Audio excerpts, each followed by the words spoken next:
नमस्कार, ये आकाशवाणी शिमला है। अब आप नीतू वर्मा से प्रादेशिक समाचार सुनिए। आज के मुख्य समाचार। लॉकडाउन के दूसरे चरण में गृह मंत्रालय के दिशा निर्देश पर प्रदेश में भी कुछ गतिविधियों में सशर्त रियायत। कोरोना संक्रमित क्षेत्रों में यथावत रहेगा कर्फ्यू। मुख्यमंत्री ने सिराज विधानसभा क्षेत्र के भाजपा कार्यकर्ताओं के साथ की वीडियो कॉन्फ्रेंसिंग। कोरोना से निपटने में लोगों को जागरूक करने का किया आह्वान। प्रदेश में आज नहीं आया कोरोना का नया मामला। वर्तमान में 23 संक्रमित मरीज विभिन्न अस्पतालों में हैं उपचाराधीन। और पूर्व मुख्यमंत्री वीरभद्र सिंह के नेतृत्व में कांग्रेस विधायकों ने लोगों की समस्याओं को लेकर राज्यपाल बंडारू दत्तात्रेय को सौंपा ज्ञापन। अब समाचार विस्तार से। लॉकडाउन के दूसरे चरण में प्रदेश में भी केंद्रीय गृह मंत्रालय के दिशा निर्देश पर कुछ गतिविधियां सशर्त शुरू की जाएंगी। मुख्य सचिव अनिल खाची ने इस संबंध में प्रशासनिक सचिवों, सभी जिला उपायुक्तों, पुलिस अधीक्षकों और विभागाध्यक्षों सहित अन्य संबंधित अधिकारियों को आदेश जारी किए हैं। इसके तहत कल से राज्य के सभी स्वास्थ्य संस्थान काम करेंगे और कृषि व बागवानी से संबंधित गतिविधियां भी जारी रहेंगी। साथ ही मोबाइल सहित अन्य आईटी रिपेयर से संबंधित दुकानें सप्ताह में 2 बार खुलेंगी, जिनके खुलने की अवधि स्थानीय प्रशासन तय करेगा।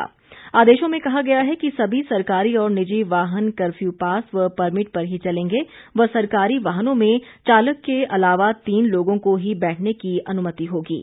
इसमें यह भी साफ किया गया है कि स्थानीय श्रमिकों से ही उत्पादन करना होगा और कामगारों की बाहरी राज्यों से आने की कोई हिस्ट्री नहीं होनी चाहिए। आदेशों में कहा गया है कि कोरोना संक्रमित क्षेत्रों में ये रियायतें नहीं दी जाएंगी और वहां पर पूर्व की भांति कर्फ्यू लागू रहेगा। इसके अलावा यदि किसी क्षेत्र में कोरोना के मामले आते हैं तो वहां इन रियायतों को वापस ले लिया जाएगा। कर्फ्यू में दी जा रही इस ढील के दौरान राज्य में नगर निकायों व नगर निगम की सीमा से बाहर ग्रामीण क्षेत्रों में उद्योगों में उत्पादन शुरू होगा। कुछ सरकारी व निजी निर्माण कार्यों को भी अनुमति दी गई है। इसमें नगर निगम व नगर निकायों की सीमा से बाहर सड़कों, सिंचाई परियोजनाओं, भवन और सभी प्रकार की औद्योगिक परियोजनाओं का निर्माण कार्य शुरू होगा।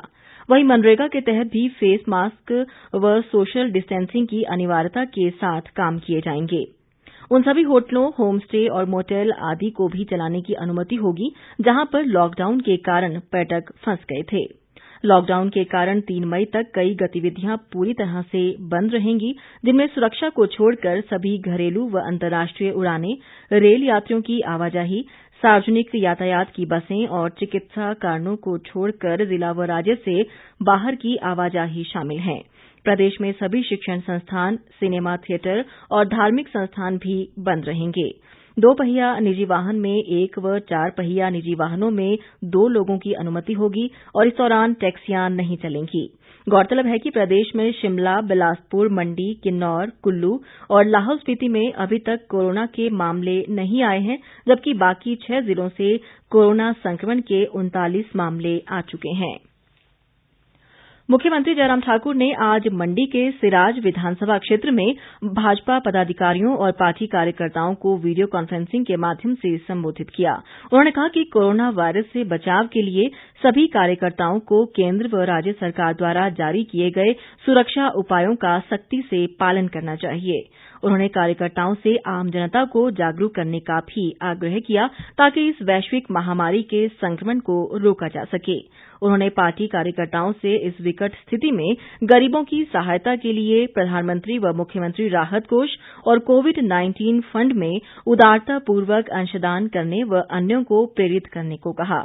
मुख्यमंत्री ने पार्टी कार्यकर्ताओं से आरोग्य सेतु ऐप डाउनलोड करने की अपील करते हुए कहा कि ये कोविड-19 के विरुद्ध लड़ाई के लिए एक महत्वपूर्ण हथियार है, इसे सभी को डाउनलोड करना चाहिए। उन्होंने पार्टी कार्यकर्ताओं से फेस मास्क बनाने और उन्हें वितरित करने के लिए आगे आने का आह्वान किया ताकि लोगों को बीमारी से बचाया जा सके। मुख्यमंत्री ने कहा कि लोगों को किसी भी प्रकार के सामाजिक व धार्मिक समारोह से परहेज करने के लिए लोगों को प्रेरित करें और किसानों को खेतों में काम करते हुए भी सामाजिक दूरी का पालन करने के प्रति जागरूक करें। कोविड-19 के खतरे को देखते हुए सोशल डिस्टेंसिंग और घर पर रहने के नियमों की पालना करना बेहद जरूरी है। ये बात सामाजिक न्याय व अधिकारिता मंत्री राजीव सैजल ने सोलन में कोरोना से बचाव व रोकथाम के लिए गठित समन्वय समिति की बैठक की अध्यक्षता करते हुए कही। उन्होंने कहा कि कोरोना के खतरे को पूरी तरह समाप्त करने के लिए ये जरूरी है कि लोग न केवल सरकारी निर्देशों का पालन करें बल्कि अधिकारी भी सुनिश्चित करें कि नियमों की अनुपालना में कोताही न हो। राजीव सैजल ने जिला प्रशासन को निर्देश दिए कि केंद्रीय गृह मंत्रालय और राज्य सरकार के निर्देशानुसार 20 अप्रैल से विभिन्न विभागों द्वारा किए जाने वाले कार्यों के दौरान भी नियमों का पूरी तरह से पालन किया जाए। प्रदेश में कोरोना संक्रमण का कोई नया मामला सामने नहीं आया है। प्रदेश में आज कोरोना संदिग्ध 368 लोगों के नमूने जांच के लिए गए, जिनमें से 24 की रिपोर्ट नेगेटिव आई है। स्वास्थ्य विभाग के अतिरिक्त मुख्य सचिव आरडी धीमान ने बताया कि राज्य में अब तक 2566 लोगों की जांच की जा चुकी है, जिनमें से 39 में संक्रमण की पुष्टि हो चुकी है और 2183 लोगों की रिपोर्ट नेगेटिव पाई गई है।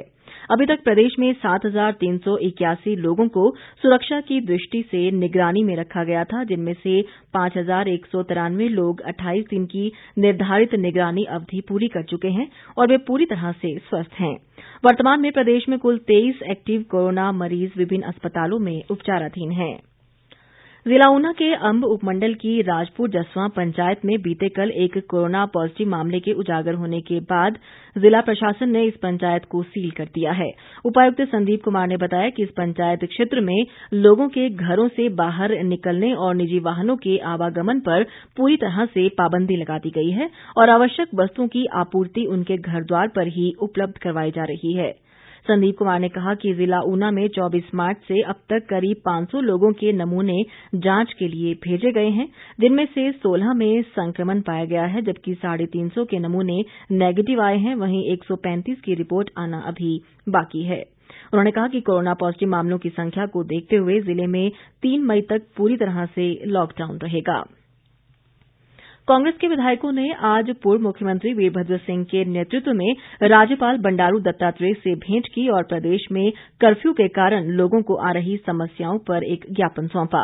राज्यपाल के साथ विचार विमर्श के दौरान वीरभद्र सिंह ने कोरोना महामारी से आ रही दिक्कतों के निदान पर बात करते हुए कहा कि लॉकडाउन की वजह से पिछले 25 दिनों से प्रदेश के कई लोग विभिन्न राज्यों में फंसे पड़े हैं, जिन्हें घर भेजने की व्यवस्था की जानी चाहिए।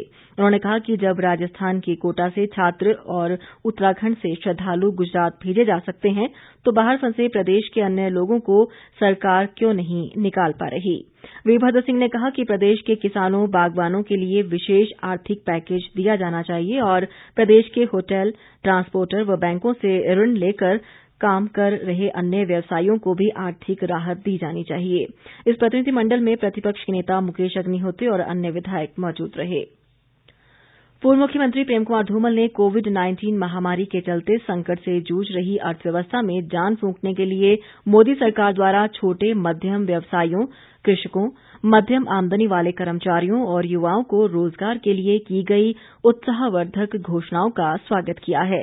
उन्होंने कहा कि आरबीआई ने रिवर्स रेपो रेट में 0.25% की कटौती का ऐलान किया है और दूसरी ओर बाजार में नकदी संकट से बचने के लिए 50,000 करोड़ रुपए का अतिरिक्त इंतजाम कर देश के सभी वर्गों को लाभ देने का काम किया है। कोरोना वायरस की रोकथाम के मद्देनजर लागू कर्फ्यू के दौरान प्रदेश के सभी शिक्षण संस्थान बंद हैं। ऐसे में राज्य सरकार ने 10वीं और 12वीं कक्षा के विद्यार्थियों के लिए 17 अप्रैल से शिमला दूरदर्शन पर ज्ञानशाला का प्रसारण शुरू किया है। एक सरकारी प्रवक्ता के मुताबिक डीडी शिमला का ये प्रसारण सिटी चैनल में 804 नंबर, फास्टवे में 95 और कैटविजन पर 604 नंबर और हिंदुजा एनएक्सटी केबल नेटवर्क के स्थानीय चैनल नंबर 136 पर होगा। इसके अलावा जिन लोगों के पास डीटीएच डिश हैं, उस पर भी शिमला दूरदर्शन की सुविधा है। ज्ञानशाला का ये प्रसारण सुबह 10 बजे से 1 बजे तक किया जा रहा है। अंत में मुख्य समाचार एक बार फिर। लॉकडाउन के दूसरे चरण में गृह मंत्रालय के दिशा निर्देश पर प्रदेश में भी कुछ गतिविधियों में सशर्त रियायत। कोरोना संक्रमित क्षेत्रों में यथावत रहेगा कर्फ्यू। मुख्यमंत्री ने सिराज विधानसभा क्षेत्र के भाजपा कार्यकर्ताओं के साथ की वीडियो कॉन्फ्रेंसिंग। कोरोना से निपटने में लोगों को जागरूक करने का किया आह्वान। प्रदेश में आज नहीं आया कोरोना का नया मामला। वर्तमान में 23 संक्रमित मरीज विभिन्न अस्पतालों में हैं उपचाराधीन। और पूर्व मुख्यमंत्री वीरभद्र सिंह के नेतृत्व में कांग्रेस विधायकों ने लोगों की समस्याओं को लेकर राज्यपाल बंडारू दत्तात्रेय को सौंपा ज्ञापन। इसी के साथ ये समाचार बुलेटिन समाप्त हुआ। नमस्कार।